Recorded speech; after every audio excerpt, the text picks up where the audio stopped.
Holidays can often present new challenges for parents and for children alike. Now, with vacations, hosting family and trying to keep the kids entertained, it can be tough on our relationships with our little ones.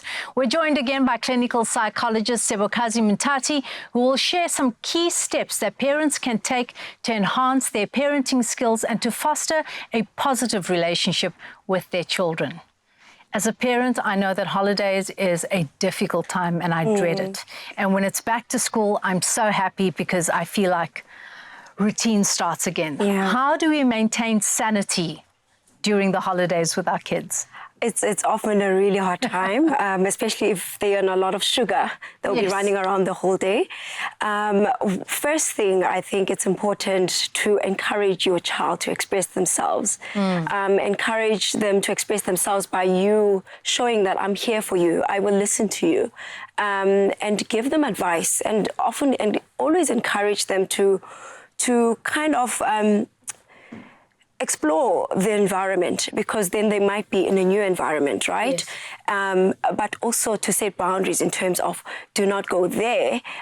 So let's just keep the play time in this setting. Yes. So it's always important to encourage them to also say to you, "Mommy, how about I do this?" And then you kind of build boundaries around that. Yes, and listen with an open mind. Yes. So as a clinical psychologist, I'd love to ask you this. You know, there's a couple of thoughts and schools of parenting.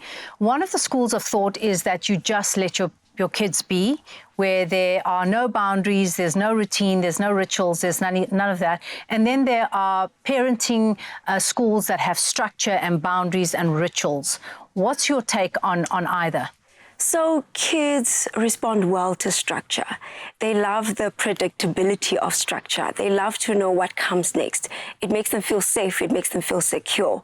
So I think I would go with, setting those, what was it again? Boundaries. Those boundaries, yes. Structures, The structure, yes. Now we're also talking about the holidays, right? And we speak about environments. And so you're in that environment which is safe, where your wardrobe is, you do the little fashion show for mom. That's all well and good. But now we go on holiday, we're going to our grandparents or into a hotel or into a space that that has other people, and we need to respect that space.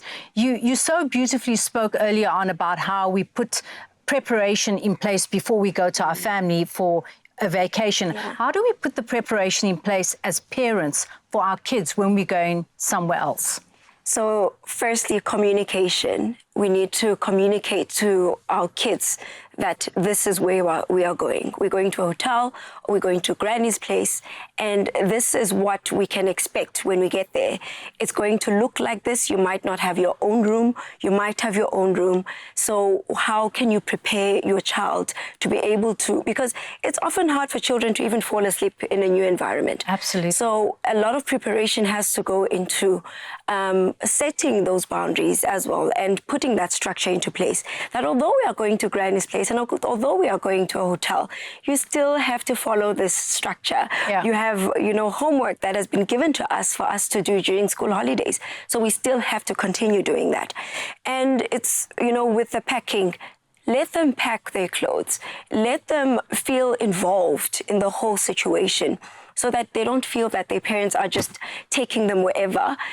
So let them make that decision as to, I want to pack these clothes. This is what I want to look like during holidays. Yes. And teddies, if it's young kids, they might have a favorite teddy that helps them to fall asleep. Yes. So it's important to allow them to bring that, because then once they have that in place, at this new environment or this new space, they're able to feel a sense of security that they've brought something home. Yes. You'll often find sometimes when kids go to creche for the first time, they take their little blanket with them or a piece of something from home. Familiarity. Yeah. I love that. So I'd love to end with, tell me, what is one of your biggest joys of being a parent?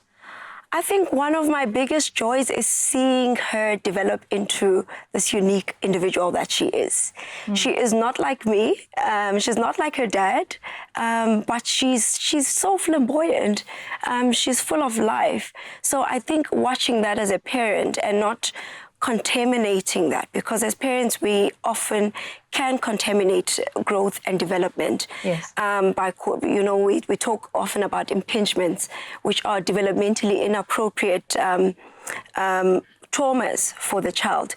So allowing her to grow and express herself and explore her environment and make her own decisions.